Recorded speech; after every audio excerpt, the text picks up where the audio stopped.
Então, o nosso foco é falar sobre como e por que fomentar protagonismo de diversidades em empresas tech.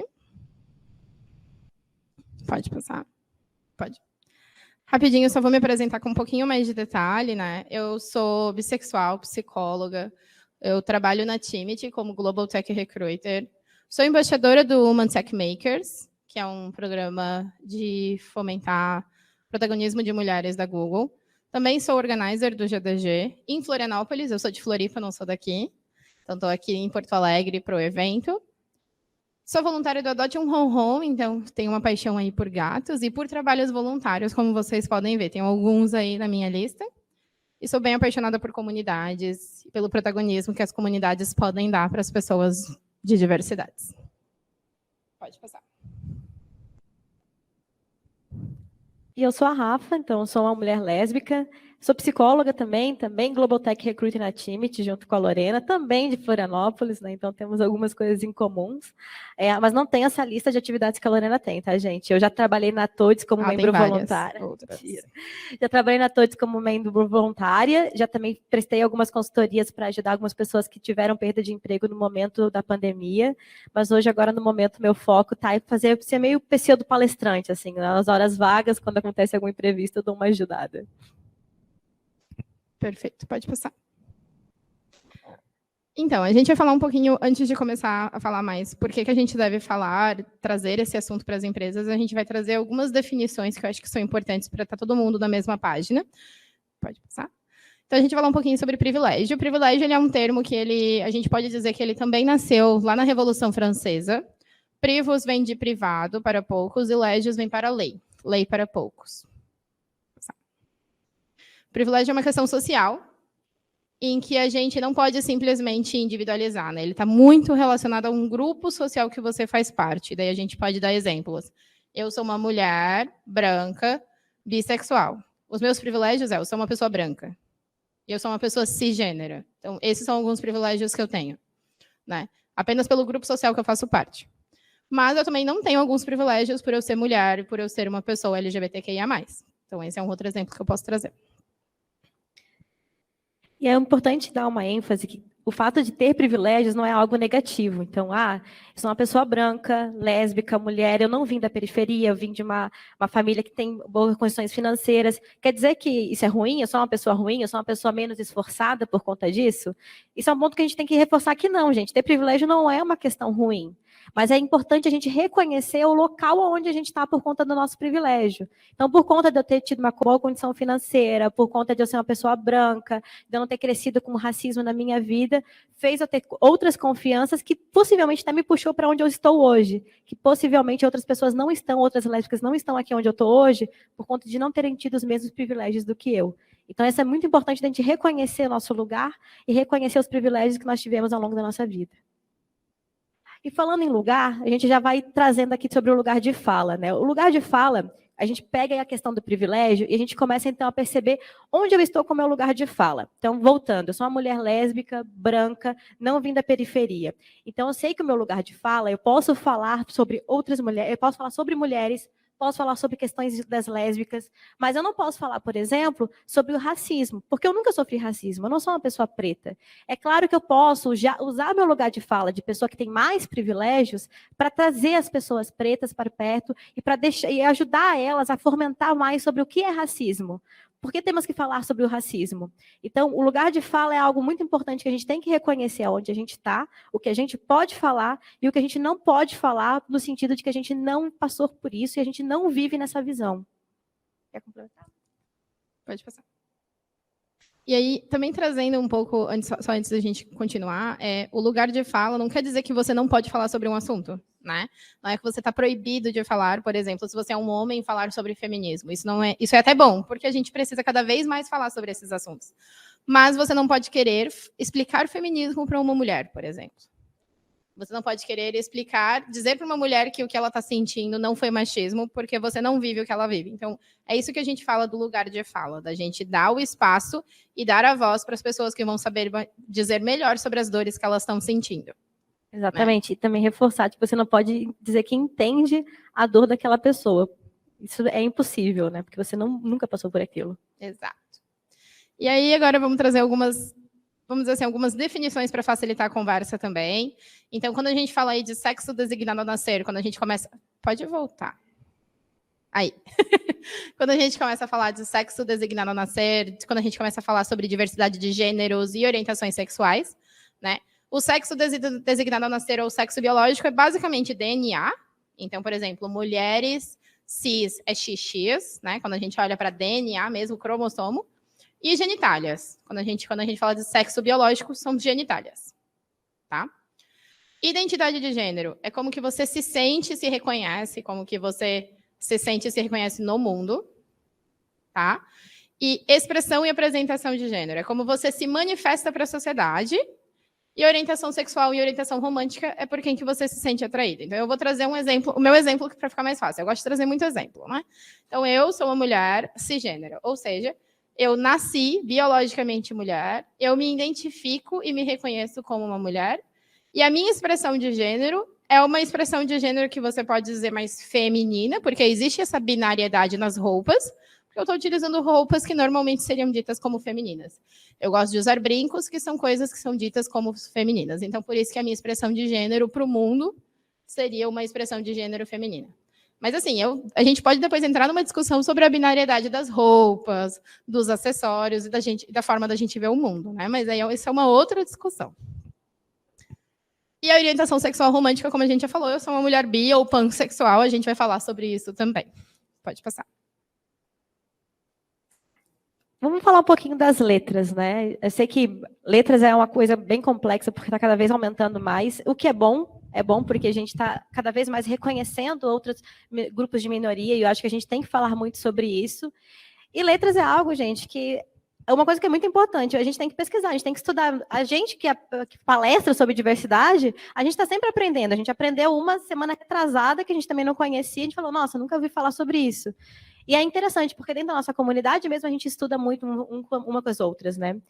Mas vamos começar com a primeira letra, lésbicas, né? Então, o que são lésbicas? Prazer, lésbica aqui, né? São mulheres que sentem atração por outras mulheres, sexual, romântica. Então, isso são lésbicas. Mulheres cis ou trans. Cis ou trans, com certeza. Então, a gente não pode esquecer de incluir mulheres cis ou transgêneras na categoria lésbicas também. Até porque orientação sexual não é identidade de gênero, e a gente vai falar sobre isso também. Gays, então, são homens cis ou trans que se atraem sexualmente, romanticamente, por outros homens cis e trans. E antes da gente passar ali para a letra B, que eu vou querer que a Lorena continue, porque é o lugar de fala dela, eu queria muito falar por que o L vem na frente, gente. Eu acho que isso é um ponto muito importante, porque vocês acreditam, né? Eu já tenho 30 anos, aí eu passei pelo momento que era, no começo, GLS, né? Que era como era antigamente. E por que a gente mudou, né, para LGBTQIA+. O L ele veio para frente porque no começo, né, quando a gente estava nesse momento de lutas aí sobre a nossa comunidade, as pessoas reconheciam a comunidade como comunidade gay. Elas falavam somente sobre os gays. E a gente já é muito invisível como mulheres, né? Então, as lésbicas, a gente teve uma questão da comunidade puxar o L para frente, porque nós temos que aparecer mais que os homens, e principalmente nesse momento de diversidade. Então, esse foi o motivo de que acabamos mudando a letra L para frente. E aí, um fun fact sobre isso é que o termo GLS ele é um termo puramente brasileiro e comercial. Então, assim, o GLS, que é o gays, lésbicas e simpatizantes, é um termo brasileiro e comercial. Ele foi inventado, acho que nos anos 80 ou 90, se eu não me engano, para as pessoas que se diziam simpatizantes conseguirem vender mais produtos ou dizer que o seu ambiente era um ambiente GLS porque era acolhedor e tal. Então, ele não existia fora do Brasil, esse termo, né? E aí, olhando para fora do Brasil, inicialmente, o primeiro termo foi GLB, que era gays, lésbicas e bissexuais. Aí, depois foi LGB, parecia quase cor, né? Isso aí é RGB, mas era LGB, lésbicas, gays e bissexuais.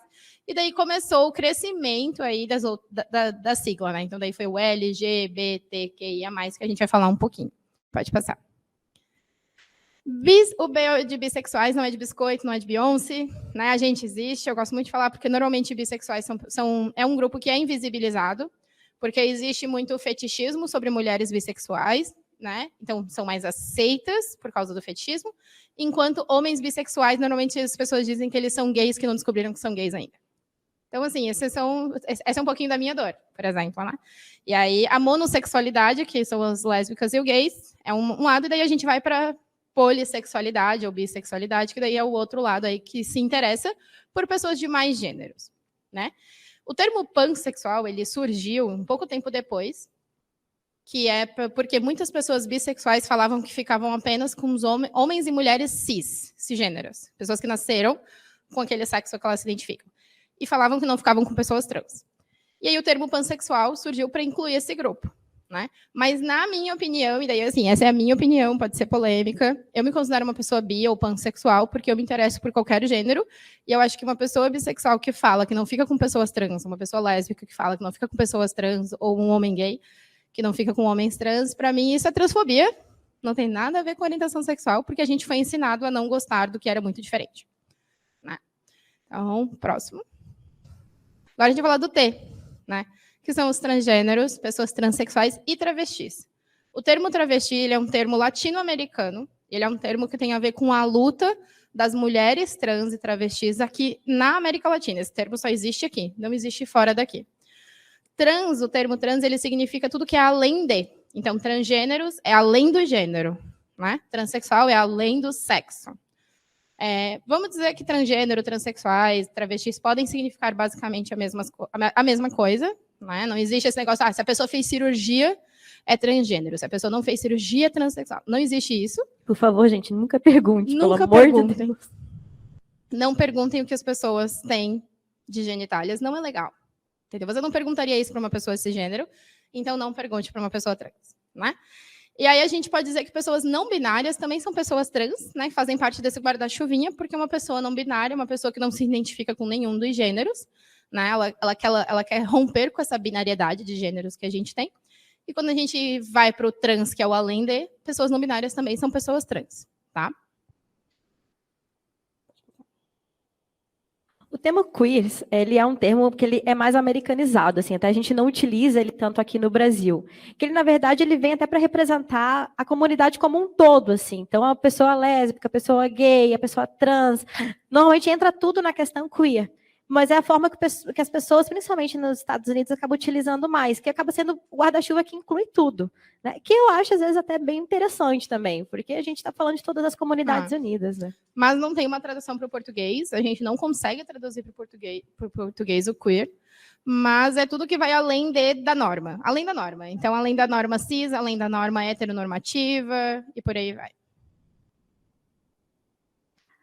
Intersexual normalmente ele era bem complexo, porque antigamente ele era um termo extremamente pejorativo, né? Que eram as pessoas que nasciam com as duas genitálias.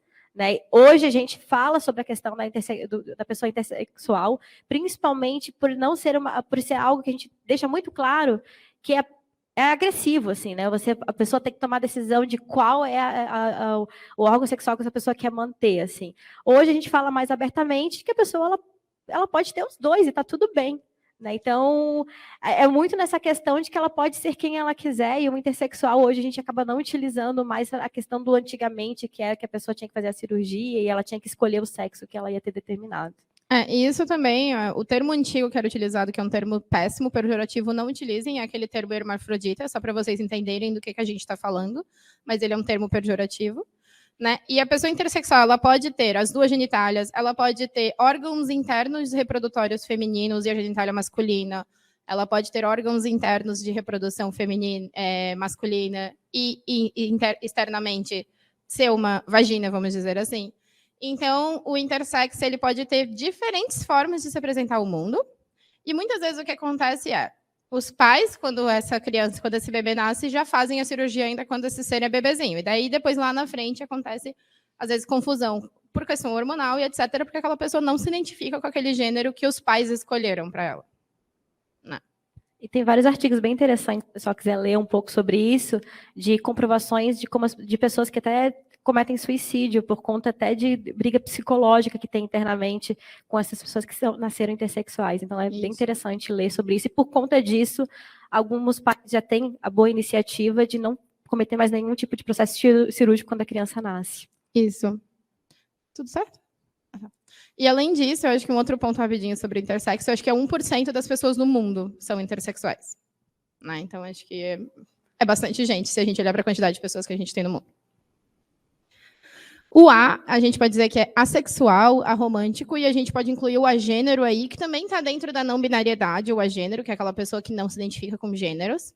Assexual e aromântico, primeiro, não é assexuado, nem assexuada. Isso é bactérias que fazem outro tipo de reprodução. Não tem a ver com seres humanos. É assexual o termo. Né? E a pessoa assexual ou aromântica são pessoas que não sentem atração sexual ou romântica por outras pessoas. E daí, assim, uma pessoa ela pode ser assexual, não tem atração sexual por outras pessoas, mas ela pode ser uma pessoa birromântica, ela tem atração romântica por outras pessoas. Então, ela pode ter relacionamentos afetivos com outras pessoas, mas não sexual. E o contrário também acontece, né? E aí, dentro também aí da sexualidade, a gente tem a demissexualidade, que não está aqui, mas está dentro desse guarda-chuva. A demissexualidade são as pessoas que precisam ter conexão e vínculo com outras pessoas para ter relações sexuais. Então, elas não conseguem ter as relações casuais, one night stand, e por aí vai, porque simplesmente ela não vai conseguir, porque ela não tem vínculo. Né? Então, está dentro da sexualidade, a demissexualidade também. E o mais é um mundo. É um mundo. A gente citou o PAN, que não está aqui na lista, por exemplo. Né? Hoje, se a gente for falar que a forma mais completa de se falar a sigla seria o LGBTQIAPN+, eu acho que são esses. O A de assex, P de pan e o N de não binariedade. Mas se você falar LGBT+, LGBTQIA+, LGBTQI+, se você colocar o mais ali já está correto, ninguém vai te condenar porque você esqueceu uma letra, está tudo certo. Só não usem GLS, gente, por favor. GLS não. GLS povo animado a gente só usa para meme. Exato, só isso. Só para meme. Pode passar. Se alguém tiver alguma dúvida, a gente pode ir mandando no chat, tá? Porque eu sei que a gente jogou bastante informação. Então, qualquer dúvida, é só mandar ali no chat. Beleza. Tá, gente, e por que a gente tem que falar sobre isso, né? Por que é importante a gente falar sobre diversidade, principalmente dentro de empresas, né? Empresas de tecnologia, que é o que a gente está trabalhando aqui dentro do TDC. Primeiro que os dados são baixos, a gente vai pegar qualquer pesquisa, todo ano eu e Lorena, a gente está bem louca atrás de mais dados, e, cara, é muito pouco dado que tem, tipo, é quase nada. Então, a gente tem que falar mais sobre isso, sim, e porque as pesquisas do mercado de TI, eles têm os dados sobre LGBTQIA+, só que são dados que ainda nos mostram, os poucos dados que tem, de como é muito triste o nosso mercado de trabalho falando de diversidade, né? E quando a gente olha para o recorte também de raça, gênero, a gente vê que os dados ainda continuam muito ruins, por mais que a gente tenha um pouco mais de informação sobre mulheres dentro da área de tecnologia, pessoas pretas dentro da área de tecnologia, tem mais informações, mas elas também não são boas notícias que a gente poderia estar falando aqui. E até olhando para o IBGE, né? O IBGE recentemente começou a falar sobre orientação sexual, né? Sobre outras identificações de gênero além do feminino e masculino, né? Porque normalmente é feminino, masculino e outros. Né? Então, as coisas ainda estão patinando, né? Estão engatinhando quando a gente olha para dados e pesquisa sobre o assunto. E aí a gente resolveu trazer alguns dados, e é um mundo de dados, assim, se a gente fosse ficar falando de dados, seriam horas. Mas, assim, tem uma pesquisa do Stack Overflow, que todo mundo que é da área de TI, principalmente de desenvolvimento, já deve ter utilizado. Todo ano o Stack Overflow faz uma pesquisa com todos os seus usuários para entender o perfil, né, das pessoas que estão ali dentro. E aí a gente tem 5,7% de mulheres no mundo inteiro em desenvolvimento. Então, não chega nem em 6% de mulheres no mundo inteiro em desenvolvimento. A gente tem aí, quando a gente olha para o Brasil, o dado é um pouquinho melhor. Então, a gente tem aí 20% de mulheres em TI no Brasil. Então, o dado é um pouquinho menos feio, vamos dizer assim. Só que quando a gente olha que a gente tem 50% de mulheres aí no Brasil, esse dado está bem, bem defasado, né? Pode passar. 15% das matrículas em cursos de tecnologia são feitas por mulheres. Isso são as matrículas, né? A gente ainda não pegou as mulheres que desistem no meio por conta até de sofrerem machismo e tudo mais dentro da própria universidade, né? 7% são pessoas não brancas na área de computação e desenvolvimento. E 9% são pessoas LGBTQIA+. Então, como eu falei, né? Quando a gente vai pegando cada recorte, vai ficando mais triste ainda os dados, né? Pode passar. Além disso, também, a gente tem um dado que é que 40% das pessoas trans, elas já sofreram algum tipo de discriminação no trabalho. Então, quanto mais a gente vai avançando na sigla LGBTQIA+, mais a gente vai tendo a invisibilização desses grupos, né? E aí, a gente olhando para pessoas trans, o Brasil é o país que mais mata pessoas transexuais no mundo inteiro. Até os países que têm leis que ser LGBTQIA+, é crime, não matam tanto quanto o Brasil, né? Então, é um dado que a gente não quer se orgulhar, a gente não gosta desse dado, ele é horrível. Mas a gente precisa olhar para ele, né? E também a gente não pode esquecer dos dados de 90% das pessoas trans estão na prostituição, então... perdão, gente. 90% das pessoas trans estão na prostituição, as pessoas trans, elas vivem no máximo, né? Normalmente os maiores dados é que elas vivem até 35 anos, então é claro que a gente não vai encontrar elas no mercado de tecnologia, gente. A gente não está acolhendo de forma correta. E além disso, a maioria das pessoas trans larga o ensino médio ou a escola entre 14 e 17 anos, elas largam a escola. Principalmente quando elas se assumem. Muitas são expulsas da família e por aí vai. E por que a gente deve falar sobre isso nas empresas? Então, eu acho que esses dados todos só trazem o porquê que a gente tem que falar sobre isso, mas aí a gente pode trazer mais informações do porquê que a gente tem que falar sobre isso. Pode passar. Posso falar? Então, assim, eu só tenho que lembrar o nome dela agora. Catherine Phillips. Catherine Phillips, ela é uma pró-reitora, acho que da British Columbia, se eu não me engano, que é uma universidade. Ela fez várias pesquisas, e ela conseguiu comprovar, a partir de vários testes, várias pesquisas, que equipes diversas tomam decisões melhores e produzem mais inovações.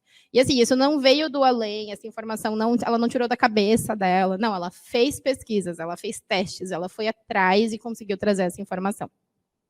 Isso é super importante, pode passar, mas isso é super importante porque às vezes veio aquele questionamento, né?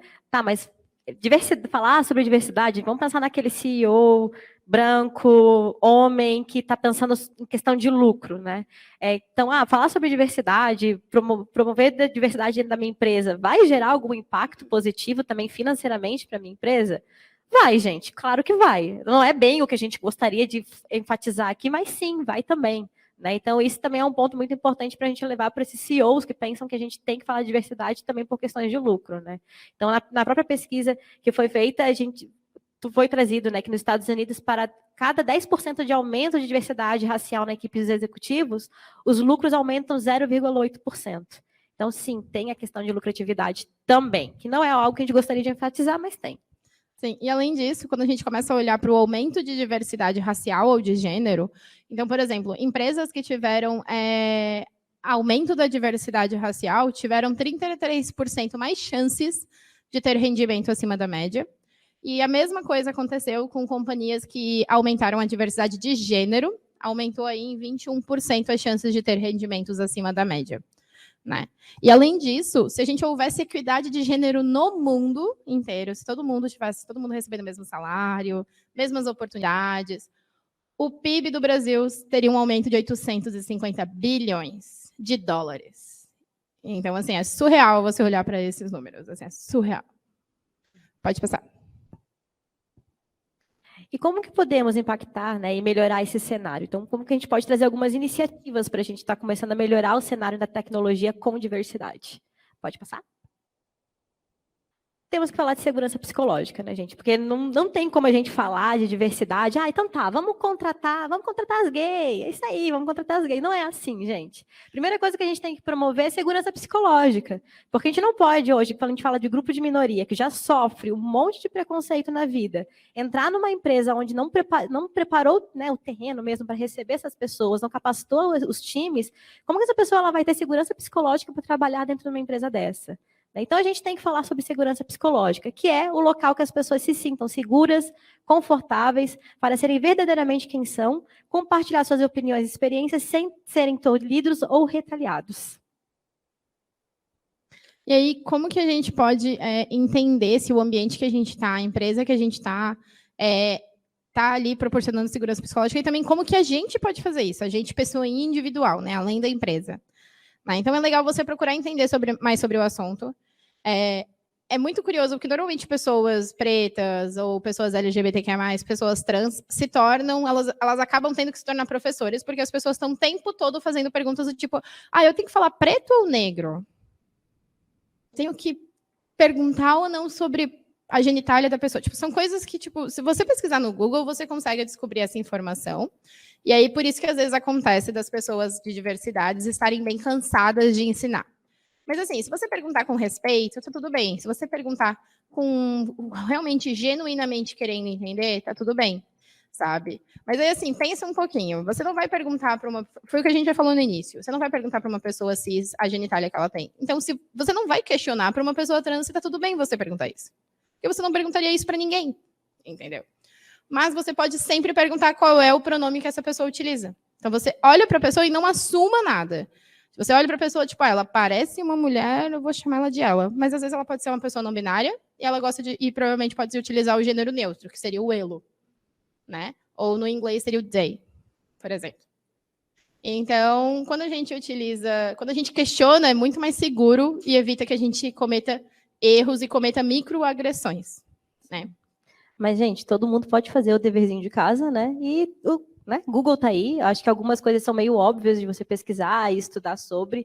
Como a Lori falou, às vezes cansa você responder a mesma coisa. Mas você é lésbica, então você namora uma mulher, você é casada com uma mulher? Uai, sim, né?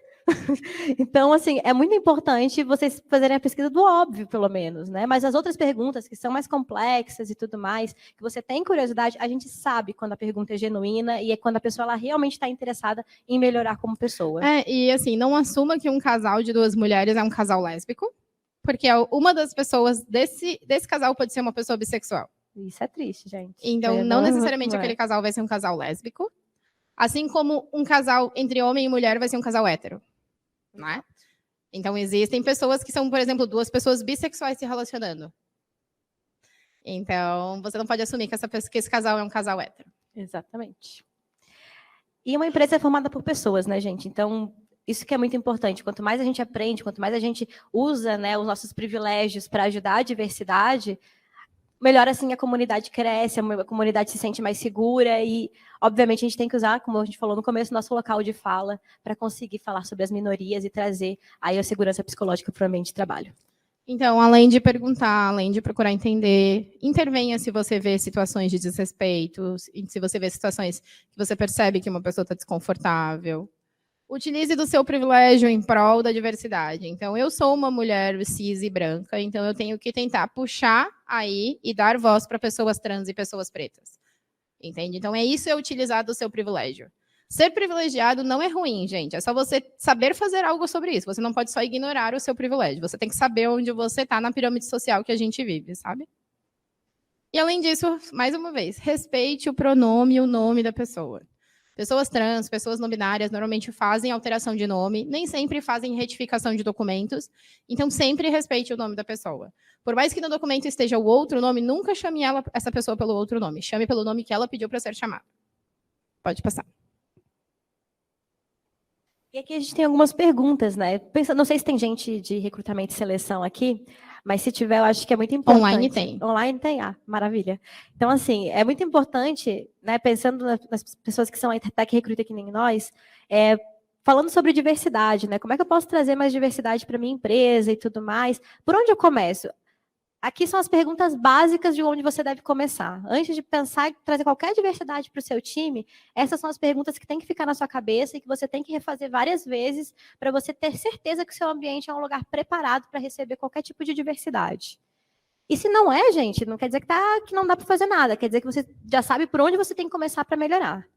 Então, a primeira ali que a gente tem, as pessoas ficam na sua empresa, a primeira coisa que você tem que analisar, turnover. Um dos turnovers é por conta de desrespeito? Um dos turnovers é porque uma mulher sofreu machismo, um dos turnovers é porque a pessoa não está se sentindo representada dentro do time dela. Então, tem que analisar realmente qual que é o motivo principal das pessoas não ficarem na sua empresa. Porque se desrespeito apareceu em primeiro lugar, então a gente já sabe que temos um grande problema para resolver antes de trazer diversidade. Isso. E aí, como a Rafa estava falando, a gente tem que começar a entender essas coisas. Eu acho que vale a gente passar rapidinho só sobre elas. Né? Se as pessoas ficam na sua empresa, então beleza, contratei um monte de gente diversa, E, normalmente, o meu turnover é desse pessoal diverso. Então, normalmente, as mulheres pedem demissão com mais frequência ou são demitidas com mais frequência. Pessoas pretas pedem demissão ou são demitidas. E aí, você não pode achar, não, mas é porque a pessoa achou uma nova oportunidade e você não vê isso como sintoma. Sempre veja como um sintoma, né? E entenda o porquê. Então, fazer entrevista de desligamento é muito importante. Fazer entrevista com as pessoas que trabalhavam com essa pessoa também é muito importante, para você entender se essa pessoa sofreu algum tipo de violência que ela não quis revelar, por exemplo. Né? Um outro ponto é, as lideranças abraçam a ideia. As lideranças precisam abraçar a ideia. Pensando numa pirâmide, se a base ali quer fazer alguma coisa, mas o pessoal que está no topo não quer fazer nada, não vai adiantar. Infelizmente, não tem como a gente fazer alguma coisa se as lideranças não estiverem abraçando a ideia de trazer diversidades, de falar sobre equidade, de falar sobre inclusão. Né? Até porque, infelizmente, em alguns momentos as coisas têm que ser top-down. E diversidade e inclusão tem que ser top-down, gente. Porque tem muita resistência, claro que tem. E aí, falando sobre resistência, né, se a empresa está disposta a perder pessoas. Então, quando a gente faz, por exemplo, toma uma decisão de que não, agora é uma decisão que vai vir de baixo, vai vir de cima para baixo, vai ser uma decisão top-down, a gente vai contratar pessoas mais diversas, não tem ponto, não tem jeito, não vamos discutir sobre isso, a gente vai melhorar o ambiente. Provavelmente a empresa pode perder pessoas e a empresa tem que estar disposta a isso. Então, ela pode perder pessoas que podem pedir demissão por não quererem se adaptar a um ambiente mais progressista e serem mais conservadoras. E também a empresa tem que estar disposta a demitir pessoas que cometerem violências, assédios, agressões verbais ou físicas, ou assédio moral e por aí vai com pessoas de grupos de diversidade. Então, a empresa tem que estar disposta. Né? Exato. Pode falar. Desculpa. E a empresa rever requisitos, isso eu acho que é o principal também quando a gente vai começar um processo seletivo. Vamos voltar para os dados lá. A gente estava falando até agora que pessoas trans abandonam as escolas por conta, obviamente, do próprio preconceito, expulsas de casa, que as mulheres elas têm uma porcentagem muito menor de matrículas delas nas empresas, na parte tecnológica, e elas desistem também, às vezes, do curso por conta de machismo. Então, com certeza, vai ter um monte de questões de requisitos que a comunidade minoria ela não tem acesso, por conta de privilégios, que foi o que a gente estava falando também. Então, como eu posso pedir hoje, eu quero trazer diversidade, mas eu quero que seja uma vaga onde a pessoa trans ela vai ter que ter inglês fluente. Gente, no Brasil, a porcentagem de pessoas que falam inglês é baixíssima. Se a gente vai para a comunidade trans mesmo, é quase 0%. Então, é muito, muito pouco para a gente conseguir trabalhar com esse tipo de requisito. Então, a gente tem que rever requisito, a gente tem que rever principalmente a forma que a gente divulga essas vagas, porque todo mundo conhece aquele dado de que as mulheres elas se aplicam nas vagas quando elas cumprem 100% dos requisitos, enquanto o homem, às vezes, não cumpre nem 60% e já se inscreve numa posição. Então, a gente tem várias coisas aí construídas, né, socialmente, que a gente tem que desconstruir na hora que a gente fazer uma divulgação de vaga. E, por fim, né, as divulgações de marketing são inclusivas. A gente estava falando até agora sobre a questão de requisitos, a forma que a gente vai divulgar, e isso vai entrar na parte de ações de marketing. Tem um exemplo de uma empresa de saúde que uma vez elas fizeram, que eu achei bem interessante. Elas começaram a divulgar todas as vagas no pronome feminino. E aí elas começaram a ser muito criticadas. Por quê? Porque o pessoal começou a vir atrás dela e começou a falar, nossa, mas essa vaga é só para mulher? Não, essa vaga ela pode vir quem quiser, mas a gente quis divulgar ela no pronome feminino. Ah, mas eu não acho certo. Por quê? Qual que é o problema? Por que a gente sempre tem que usar o pronome masculino como principal? Então, isso foi muito interessante, a ação que essa empresa fez. É claro que o interessante é divulgar no pronome neutro, né, para a questão de inclusão, mas é uma ação interessante que fez a gente pensar como a gente realmente vive num mundo machista, onde uma simples vaga, quando a gente vai divulgar no pronome feminino, ela é vista como uma vaga discriminatória pelos homens. Né? Então, isso é importante a gente estar falando também. Né? Pode passar, por favor.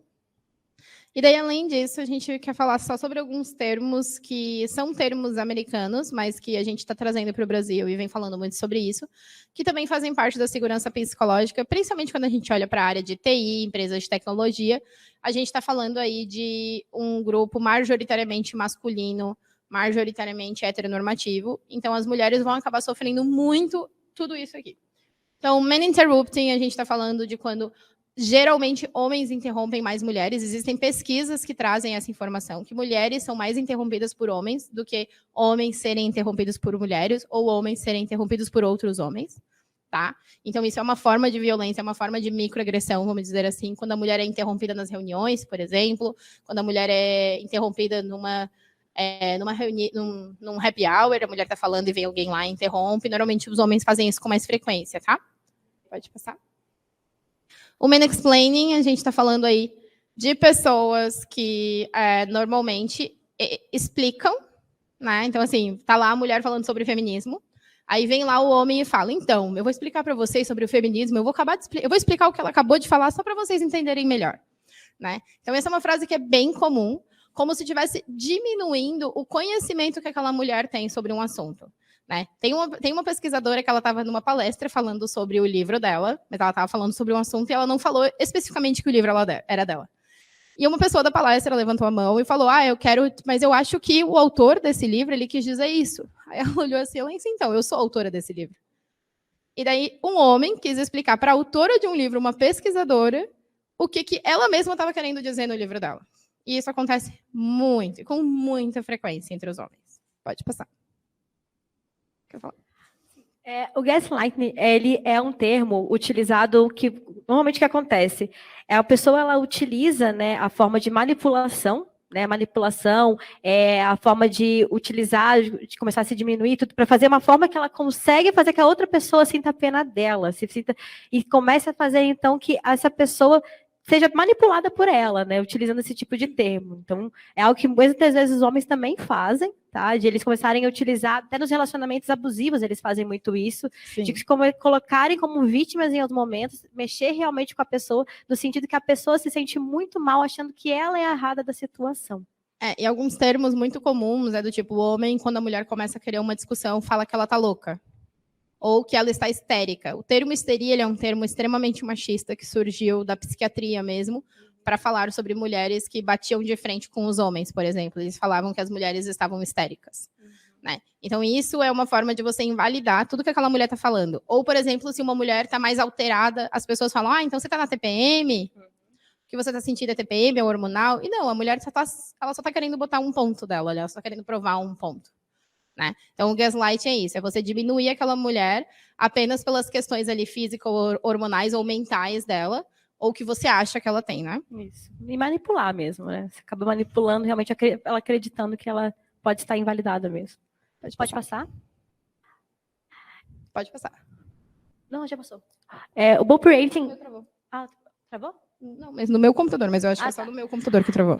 O Bope Rating, ele é um termo utilizado, e eu me dói muito porque já foi algo que já passou comigo, que é quando uma mulher ela tem uma conquista, mas quem é reconhecido é o homem, porque ele, às vezes, participou um pouco, ele deu uma pequena ideia no projeto daquela pessoa, e quem é reconhecido é o homem, não a mulher. A entrega foi feita pela mulher, ela que fez tudo, mas quem ganhou os créditos foi o homem. Né? Então, isso já aconteceu comigo, é uma coisa que me dói muito, porque, infelizmente, o mercado de trabalho ele é machista, né, gente? Então, obviamente, é muito fácil isso acontecer. Né? E principalmente, não só, às vezes, numa reunião, se um homem e uma mulher apresentaram algo juntos, o nome do homem vai vir primeiro. Ou, ao escrever um livro, tem um homem e uma mulher ali falando que escreveram esse livro, o nome do homem acaba vindo primeiro. Né? Então, são algumas das coisas que acontecem quando a gente olha para o appropriating mesmo. E também tem os homens que são mau caráter mesmo, no nível de a mulher deu uma ideia, ele vai lá e rouba essa ideia e fala como se fosse dele. Né? Então, além da conquista, tem a questão do roubar a ideia de outra pessoa. Pode passar? O manspreading, ele aconteceria mais se a gente estivesse vivendo mais o contexto de trabalhar presencialmente num escritório. Né? No home office, a gente está livre do manspreading, graças a deusa, mas quando a gente está no escritório, ele pode acontecer que o manspreading é o homem, ele se sente no direito de sentar, normalmente com as pernas muito abertas, ocupando um espaço maior do que ele deveria. Isso acontece muito em metrô, em ônibus, em trem, em avião, que é quando o homem ele se sente no direito de sentar com as pernas super abertas e a mulher tem que ficar encolhidinha ali com as pernas fechadas. Né? Então, esse é um outro termo que também é importante. Tem um outro que eu acho que eu não botei. Pode passar, mas eu acho que eu não botei esse. Pode voltar só para antes de a gente falar dos livros. Vai ter um outro termo, antes da gente falar dos livros, que é o mansplaining, se eu não me engano, que é quando você está andando numa calçada, tem algumas pesquisas que acontecem, né, que trouxeram que os homens eles não desviam de uma mulher numa calçada, eles vão de frente a ponto até de esbarrar com ela, porque eles se sentem nesse direito.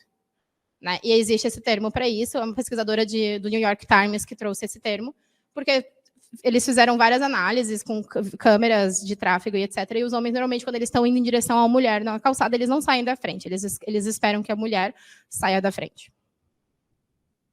Mulheres, é bom vocês pensarem nisso, testarem, né? Porque eu testei e é de verdade mesmo. É real. Pode passar. E aí a gente trouxe algumas sugestões de conteúdo. Então, gente, prepara o print aí, né? Para quem quiser alguns conteúdos interessantes sobre documentário, página para seguir, livros. Aqui a gente trouxe alguns que a gente gosta, mas com certeza tem 1 milhão de mais aí. Então, eu gosto muito de falar sobre um filme que mudou muito a minha vida, que foi Orações para Bob, que foi um filme que eu apresentei para minha mãe, na época, quando ela estava um pouco resistente. Então, é um filme extremamente pesado, baseado em história real, mas eu acho muito interessante para a gente até ver sobre a questão da homoafetividade com a religião. Né? Então, isso eu acho que é um ponto muito interessante no Orações para Bob. Eu acho que uma outra escritora muito importante que a gente citou aqui na palestra foi a Djamila Ribeiro. Djamila Ribeiro. Ela tem o Pequeno Manual Antirracista. Ela tem o livro Lugar de Fala, que é um dos termos que a gente trouxe para cá. E ela tem vários outros livros, e ela também tem um grupo de livros que ela vem lançando, que é aquele grupo ali que ela já lançou, acho que 18 autores negros também, se eu não me engano, que falam aí sobre... Normalmente eles trazem muito uma visão decolonial aí do feminismo, de orientações sexuais, de gêneros e diversidades, né? A Angela Davis, uma deusa, acho que não preciso explicar muito, assim, mas a Angela Davis é uma pensadora muito antiga. Ela teve recentemente no podcast do Mano Brown. Ouçam esse episódio, sério, é surreal, assim, é genial, ouçam, porque foi lindo, tá? A gente falou pouco, na verdade a gente não falou nada, né? Mas é um ponto que eu acho que é muito importante também estudar sobre a neurodiversidade, tá, gente? A gente não abordou muita coisa, até não é nosso muito lugar de fala, a gente realmente não conhece tanto para estar falando, mas quem quiser ver um pouco de um seriado que é leve, é gostoso de ver, que é o Special, que ele é um seriado que ele fala sobre uma pessoa que tem autismo e também que é um homem gay. Então é legal porque fala sobre a parte de neurodiversidade também, que a gente acabou não abordando muito aqui, mas é um grupo super importante de estudar sobre também. Isso, e além do Special, o Special ele utiliza uma pessoa que é realmente neurodiversa na vida real. Não é um ator fazendo uma pessoa neurodiversa, né? Então esse é um ponto muito legal. O documentário da Marsha P. Johnson, The Death and Life, da Marsha P. Johnson, é maravilhoso, é surreal, de muito, muito bom o documentário dela. Não é leve, mas é muito bom, né? Mas não é leve. Quando a gente fala de diversidade, quando a gente vê filmes, normalmente não é leve, porque o que a gente passa, o que as pessoas passam, não foi leve, né? Não dá pra gente só fingir que, não, vamos florear, vamos romantizar e dizer que tá tudo lindo. E eu acho que é isso, mas tem a página do Quebrando o Tabu, tem livro do Quebrando o Tabu também. Tem mais, filmes mesmo, tem Pose, que é uma outra série da Netflix. Então, assim, eu poderia ficar horas falando de podcasts, filmes e séries. Pode passar. Tem coisa leve também, tá, gente? Quem tá no clima meio pesado, assim, não quer ver uma coisa leve. O Special é leve, o Special é super leve. Mas tem outras coisas mais leves também que dá pra assistir. E é isso. A gente precisa ampliar as nossas vozes, então a gente precisa puxar as outras pessoas de outros grupos de diversidade aí para o topo dessa pirâmide para a gente conseguir cada vez mais acabar aí com o patriarcado, que o patriarcado é uma bosta, né, gente? É isso aí. E a gente conta com vocês para melhorar os números, né, gente? Quem sabe no futuro a gente consiga ver as pesquisas de novo e vai ser um cenário um pouco mais positivo. E é isso, acho que a gente vai deixar nossos contatos aqui. Aqui tem os meus contatos. Basicamente, todas as minhas redes sociais são Lorilocks, ou no LinkedIn é Lorena Locks, que é o meu sobrenome. Então, no Twitter é Lorilocks. E-mail pode mandar para o lorilocks@gmail ou lorena@timit.com, então fiquem bem à vontade. Meu também, normalmente, é Rafaela Gallenbeck, tá? Então fiquem à vontade para entrar em contato comigo. Twitter, LinkedIn, e-mail, estou sempre disponível para bater papo sobre isso, eu adoro. Contem com a gente, sabe onde encontrar a gente, com certeza. E é isso, acabamos. Queria saber se tem perguntas no chat.